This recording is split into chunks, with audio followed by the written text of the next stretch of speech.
नमस्ते दोस्तों, स्वागत है आपका हमारे YouTube चैनल पर। आज हम इस पे बात करने वाले हैं यूनिफॉर्म सिविल कोड की। अब ये क्या होता है? इसको जानने से पहले हम कुछ चीज़ें जानते हैं। वो ये कि हमारे देश में एक लिविंग स्पाउस के होते हुए अगर आप दूसरी शादी करते हैं तो ये पनिशेबल होता है। और लेकिन इसका एक्सेप्शन है, अगर आप मुस्लिम हैं ना तो आप एक से ज़्यादा शादी कर सकते हैं, वो पनिशेबल नहीं होगा। अब ऐसा क्यों, ये अभी हम जानेंगे।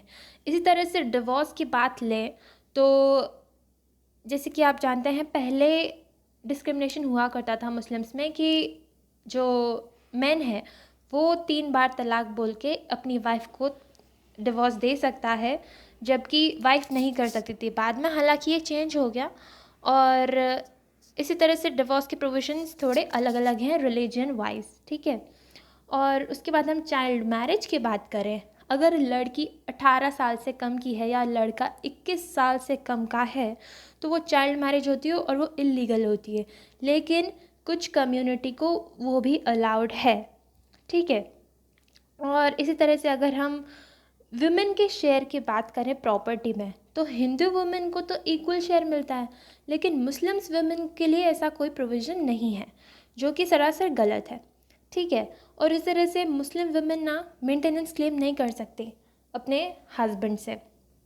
तो ये सारे आप सोचेंगे कि इतना डिस्क्रिमिनेशन क्यों हो रहा है रिलीजन वाइज पे, तो इसका अभी हम आंसर देखेंगे। बेसिकली क्या होता है कि हमारी कंट्री में कुछ लॉज होते हैं जो कि यूनिफॉर्मली अप्लाई होते हैं, नो मैटर आप किसी भी रिलीजन से हों, किसी भी जेंडर के हों, ये यूनिफॉर्मली अप्लाई होते हैं। लेकिन कुछ पर्सनल लॉज होते हैं जैसे कि मैरिज से रिलेटेड, डिवोर्स से रिलेटेड, अडॉप्शन, इनहेरिटेंस, ये सब रिलीजन वाइज थोड़ा डिफ़र करते हैं, ठीक है।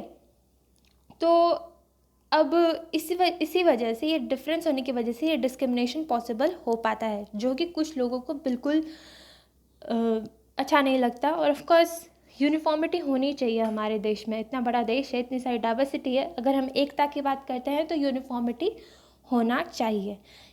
अब आते हैं यूनिफॉर्म सिविल कोड पे। जैसा कि अब आपको काफ़ी हद तक अंदाज़ा लग चुका होगा, यूनिफॉर्म सिविल कोड, इसका एम ये रहेगा कि ये जो पर्सनल लॉज अभी हमने देखे, डिवोर्स, मैरिज, इनहेरिटेंस वगैरह वगैरह, इनके लिए एक सिर्फ एक कोड लेके आए और वो यूनिफॉर्मली अप्लाई हो सभी लोगों पर, ठीक है। So one country one rule, and सभी रिलीजियस कम्युनिटीज़ पे एक जैसे अप्लाई होगा। और हमारे कॉन्स्टिट्यूशन में कौन सा आर्टिकल है जो इसकी बात करता है, वो है आर्टिकल 44, जो कि DPSP, directive principles of state policy का पार्ट है, ठीक है।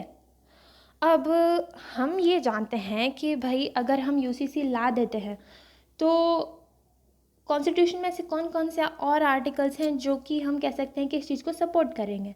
तो भाई आप जानते होंगे कि हमारे कॉन्स्टिट्यूशन में आर्टिकल 14 कहता है राइट टू इक्वालिटी। अभी जो हमने एग्जांपल्स देखे तो उसमें तो इक्वालिटी नहीं थी, रिलीजन वाइज जो है प्रोविजंस चेंज हो रहे थे। तो अगर हम इक्वालिटी चाहते हैं तो UCC आना चाहिए। उसी तरह से आर्टिकल 15 कहता है कि डिस्क्रिमिनेशन नहीं होना चाहिए on the basis of religion, race, caste, sex, place of birth. तो उस वजह से भी हमें UCC लाना चाहिए। और आर्टिकल 44 तो है ही। और साथ ही में प्रीएम्बल में यूनिटी और इंटेग्रिटी की बात करते हैं हम।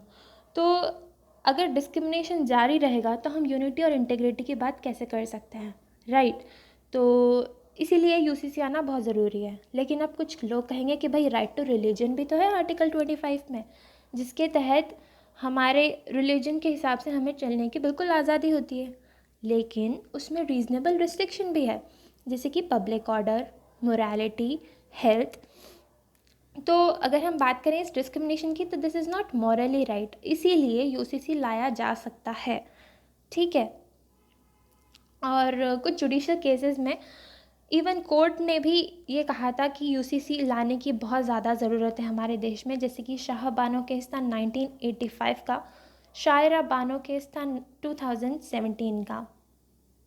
अब मैंने वैसे तो आपको काफ़ी हद तक बता दिया, फिर भी आपको कुछ पॉइंट्स चाहिए कि भाई इसके फेवर में क्या क्या पॉइंट्स होंगे। तो बस वही बात है कि ये हमारे देश को एकजुट करने में हेल्प करेगा, काफ़ी प्रोग्रेसिव स्टेप है। और डिस्क्रिमिनेशन कम करेगा या हटा देगा और सेक्युलरिज्म को प्रमोट करेगा, ठीक है।